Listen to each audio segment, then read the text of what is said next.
What's up, dudes? So, I hear that a lot of people think that you need a bunch of expensive plugins to make your beat sound good, and to a good degree, that's kind of true. But I think FL Studio comes up with some awesome tools that you can use to make your music sound amazing.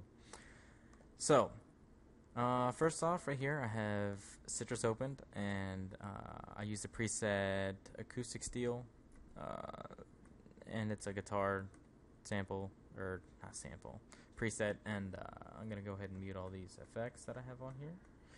Alright, so this is what it sounds like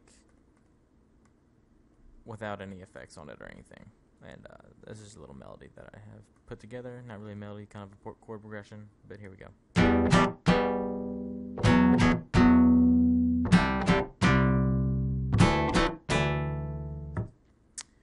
Simple chord progression.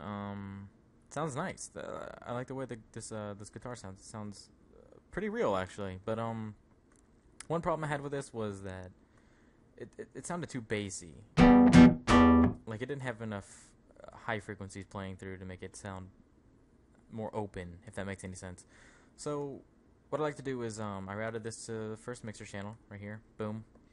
And I added I don't know how to say this plugin. Equio, whatever. Anyways, it's right here. Boom. Right there. Let me unmute it. There we go. Alright, so when you first open it, flat line like this, kind of like parametric EQ, shows you exactly where the frequencies are playing. So if I play it right here, you can see it's really heavy in the midsection. Kind of the lower mid. But anyways, you can mess with these bands, increase the bass, and decrease the high frequencies, or boost the high frequencies, however you want. But what I like to do is I like to let Equio, however the hell you say that, and let it analyze itself. And most of the time I get good results with this, but it's not for everything. But I think with acoustic instruments, it sounds pretty well. It makes it sound pretty well. So here we go. I'm gonna play it. I'm gonna analyze it, and it's gonna EQ it by itself. So here we go.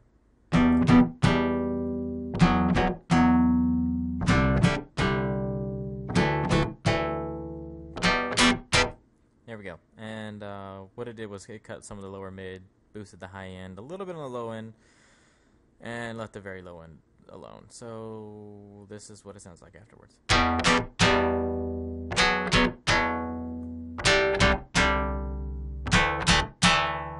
Much more open. Love it.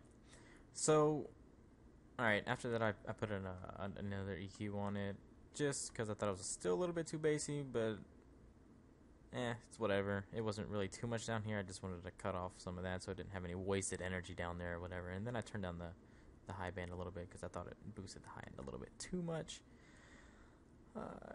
Could have done that on here, but whatever. No big deal. Then I added some reverb. Easy. Free reverb too. Boom. What I did. Oh, come back here. Alright. Reset this down to 20%, something like that. Yeah. And then I stereo-wise the reverb, and then I did a little bit of low cut, so it didn't reverb the low end. And this is what it sounds like with a little bit of reverb.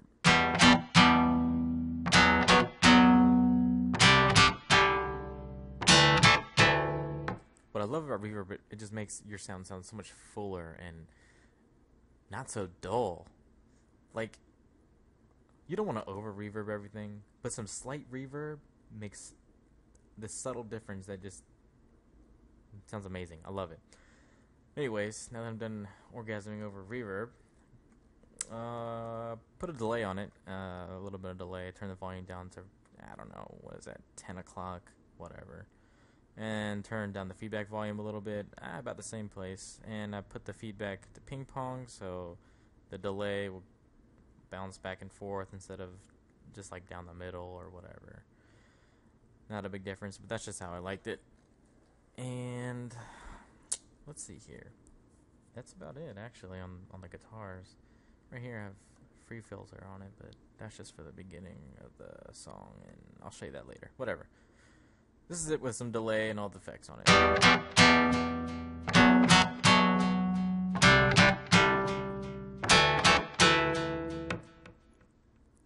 Awesome. Alrighty. Now what I like to do is with my songs, I like to take the chord progressions that I make and make them more catchy. You know what I'm saying? Like, give them some more energy. Like, I like this, but I wouldn't use that throughout the whole song. Like, it's just too boring. Like, I'd use it for like the intros and breakdowns and whatever, or maybe like the verse part where you don't want a whole bunch going on. But for the chorus, man, you want some energy. So what I did was I chopped it up a little bit, added some movement, yada yada yada, and this is what it came up with.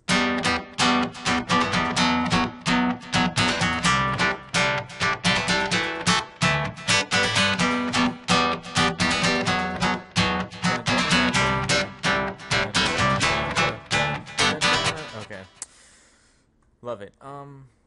Yeah. So if this was if I ever decided to make this into a full song, I would definitely add some variations to it. I wouldn't just have that playing throughout the whole chorus. I mean, I could, but I want to make it a little more interesting than that. Yeah, onto some bass. I know how we all love some bass. Alright, so right here I have Harmless. Comes with it. Boom, right there. And the preset I have for it is Blue Sunday, SF, whatever that means. Don't know. Don't ask. Right here. Boom. Oh no. What's going on? Okay, there we go. Yeah. So I didn't really do too much to this. This is like a plucky, really bassy pluck, and I really liked it actually because it had a little bit of attack to it, and I liked it. Like it wasn't just a straight sub bass. It had this nice click to it. Some grit. I like some grit in my bass. Anyways, this limiter here is just for sidechain. Let's see here. Sound goodizer. This is it's like a compressor, I would call it. Makes your stuff sound fatter. I wouldn't overdo it on this stuff because it can make your sounds sound really bad really fast. And I'll give you an example. So here's it without sound goodizer. Actually, I'll just turn it down all the way, and then I'll move it up, and you can tell here.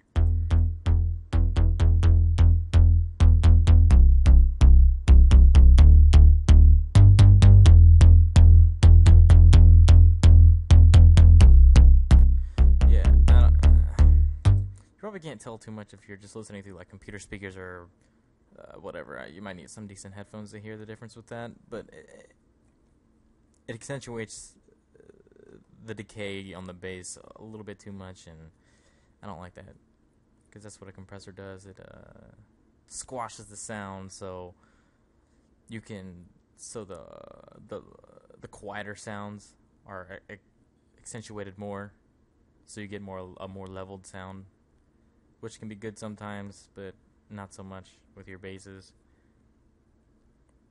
if you do it too much anyways. So yeah. Also, I merged it some, just so the bass is straight down the middle a little bit, not stereo-wise. Because if you got a stereo-wise, you're going to have bass all over the place, and you're just going to have a big old mess. No one likes a big old mess. Anyways, yeah, that's the melody I have for my bass, for the chorus.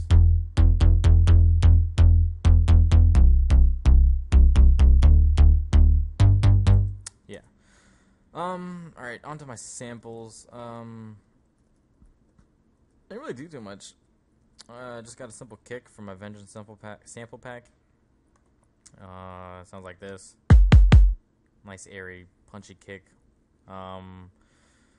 It did come like this. Something like this. I don't know, it was like that. I thought it had too much bass in it, so this right here, this tool is freaking amazing. I love it.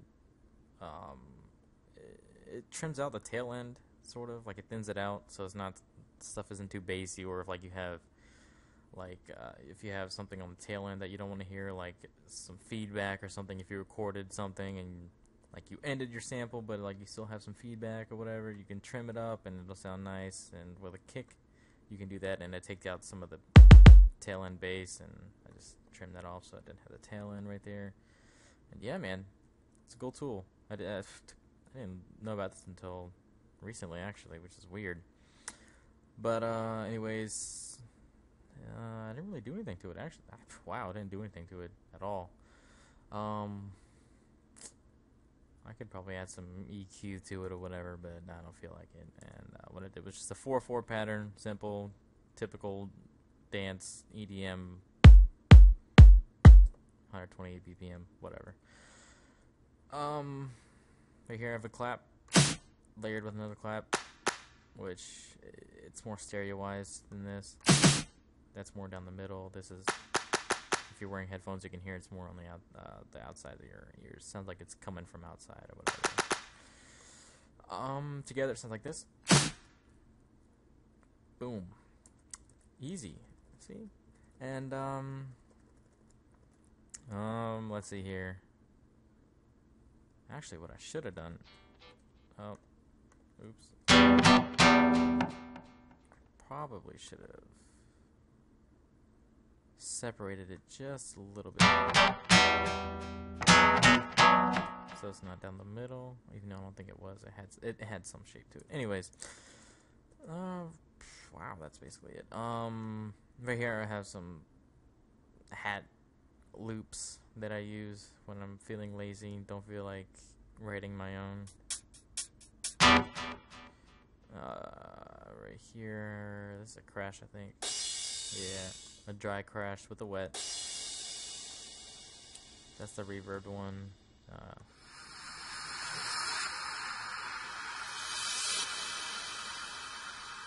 Some more hacks.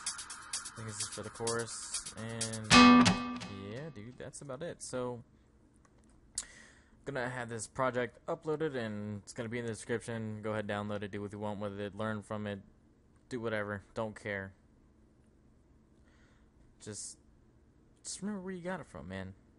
And yeah. So I'm gonna go ahead and show you what I've done right here. It's nothing special, spectacular, or anything. It's actually quite boring, if you ask me. But I think it sounds pretty good. I mean, boring, but it sounds good. Anyways, here we go. Enjoy.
Again, FLP, be in the description.